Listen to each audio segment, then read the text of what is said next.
Okay, YouTubers, this is the Angry Prepper. Thank you for watching the Angry Prepper Fitness channel. Today's video, this video is for older people and people who are looking to slow down their muscle loss.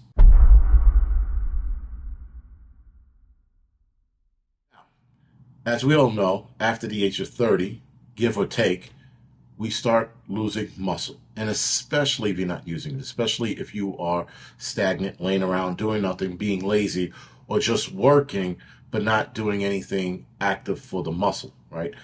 Now, a lot of people say, well, I walk a lot, and no, that doesn't count. That does help, but it doesn't count in the sense that if you do nothing, if you go to work, come home, drink beer, watch TV, your muscle isn't doing a thing.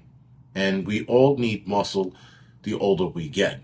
A lot of people seem to think that, well, I'm 70 years old now, I don't need to. No, 70 years old, you can still build muscle, though it's going to be a lot harder, but you can absolutely do things to negate what happens when you lose muscle. So when we get older and we lose muscle, a lot of people try to figure out, why am I tripping so much? Why am I stumbling all the time? Well, you're stumbling all the time because you're losing muscle. And so you're misjudging your step because you're not picking your foot up as high as you thought to clear a curb. A lot of the times when you get older, you drag your feet a little more, and that's when it gets caught on things, you trip and you fall. Also, with muscle protects the bone from breaking. That's the other good side of having muscle. So there's two things with muscle, and when we get older, we lose that. When we start losing the muscle, we start stumbling more. And this is when you have a problem getting out of bed, right? So a lot of people think, well, I'm 70 years old. Why do you think I'm going to have a problem? You're having a problem getting out of bed because of muscle loss. It's not only because your back hurts or your knees hurt, but because also muscle loss. That's why it's so much harder getting out of bed. A lot of people just seem to think it's age and that's it and nothing can be done. Bullshit. There's a lot that can be done. And we're going to discuss one of the training programs or training techniques that's going to help keep your muscle and or build muscle and prevent you from falling over or tripping over air, which I watch a lot of old people do. Now, as we get older, guys, we lose muscle, we lose bone density, right? We lose our balance, we lose all kinds of things when we get older.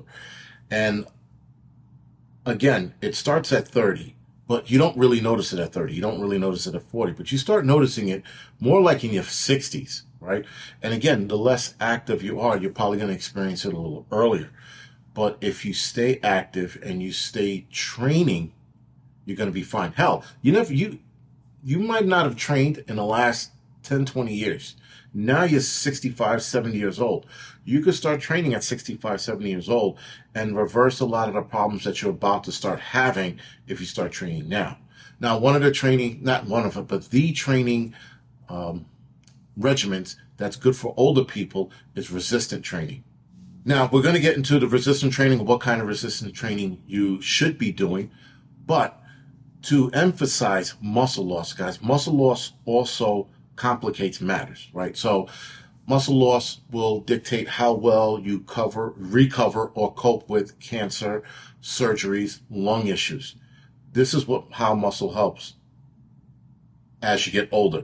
Now, skeletal muscles, the muscle we are more concerned with, not the other muscles in the body, but the skeletal muscles, what I'm talking about, again, this makes a big difference in how you react to a lot of things, especially falls. Now, this guy wasn't old, but there was a state trooper in Texas probably 15 years ago, was hit by a truck. Now, because the state trooper was built like a truck, he was able to survive that hit. And the doctors had noted that as they were doing surgery on him.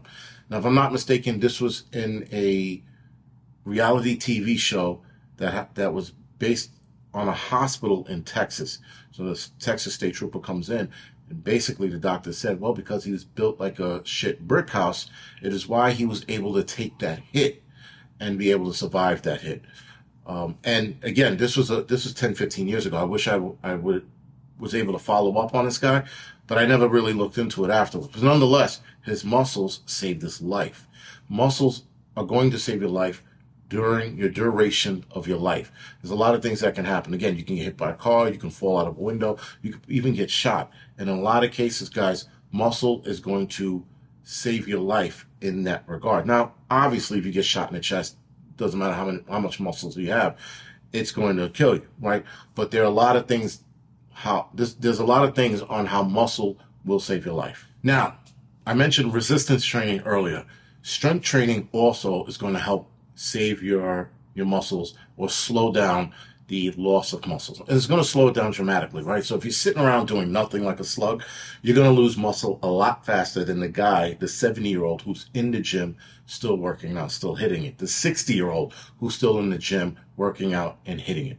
So resistance training, guys, and strength training are both going to slow down your muscle loss. And the longer you train, meaning from, let's say, 60 till you die, it's going to protect your body a lot better, and it's going to keep you healthy overall. So for older people who are looking to do resistance training and or strength training, you have to start slow. Now, resistance training, guys, you can look it up and find out what's going to benefit you, but if you're an older person, I would start with body weight resistant training. Don't look at the weights, don't look at the barbells, don't.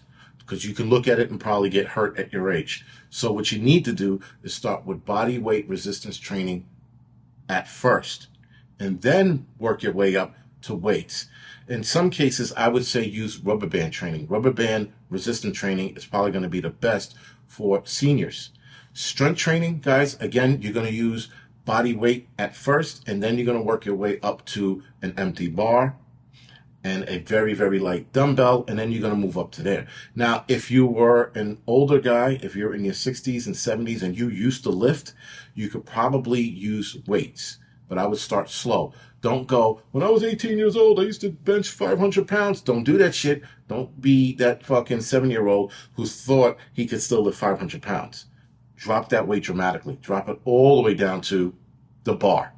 Now, if you're doing the bar and it's super light, add some weight on it. Add 95 pounds, maybe move up to 135, and see how you feel. With rubber band training, that's possibly the easiest training you can do, but I would always start with the lighter band, which is normally like the red band. Depends on the company you use, but the red band is usually the thinner one, the lighter one, and you can use that. These things, guys, are going to slow your muscle loss down dramatically. Again, versus somebody who's sitting around doing nothing or just working all the time. Resistance training and strength training are both going to save your body and help you in the long run. And hell, if you happen to die sooner than later, at least you look good in the coffin as well. Anyway, guys, this is the Angry Prepper. Thank you for watching the Angry Prepper Fitness channel.